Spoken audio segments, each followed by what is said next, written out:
Please like, share and subscribe. Police స్టేషన్లో దయ్యం అనే కొత్త కాన్సెప్ట్తో రామ్ గోపాల్ వర్మ గారు అప్కమింగ్ మూవీ అయితే రాబోతుంది భయ్య. ప్రజలకు భయం వేస్తే పోలీస్ స్టేషన్కి వెళ్తారు, అదే పోలీసులే భయపడితే ఎక్కడికి వెళ్తారు అనే కాన్సెప్ట్ అయితే ఈ మూవీ రాబోతుంది. చూస్తుంటే ఈ మూవీ ఖచ్చితంగా అవకాశాలు గట్టిగా కనబడుతున్నాయి నాకెందుకే. ఎందుకంటే ఆర్జీవి గారు ఇప్పట్లో అయితే కంబ్యాక్ ఇచ్చే అవకాశాలు అయితే ఏది లేదు భయ్య. ఆయన ఫుల్ డౌన్ఫాల్ అయితే ఫేస్ చేస్తున్నారు. ఆయన ఖచ్చితంగా కంబ్యాక్ ఇవ్వాలంటే ఒక మంచి కాన్సెప్ట్ అయితే ముందుకు రావాల్సి ఉంది. రీసెంట్గా రిలీజ్ అయిన మూవీస్ ఏది కూడా పెద్దగా ఆడలేదు థియేటర్లో, కనీసం రిలీజ్ అయినట్టు చాలామందికి కూడా తెలియదు.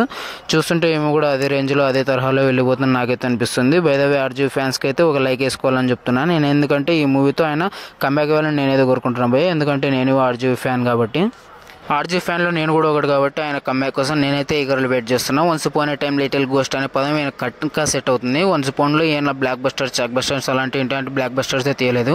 బాలీవుడ్ని ఓ రేంజ్కి తీసుకెళ్ళాలన్న డైరెక్టర్ ఈయన ఇప్పుడైతే చాలా డౌన్ఫాల్ని అయితే ఫేస్ చేస్తున్నారు. సో బై ద వే ఈ మూవీ కంబ్యాక్ ఇవ్వాలని నేనైతే కోరుకుంటున్నాను. ఆర్జీ ఫ్యాన్స్ ఎంతమంది ఉన్నారో కింద కామెంట్ చేసి, లైక్ చేసి, సబ్స్క్రైబ్ అయితే చేసుకోండి భయ్య. ఈ మూవీ కోసం మీరు ఎంతమంది వెయిట్ చేస్తున్నారో అయితే కింద కామెంట్ చేయండి.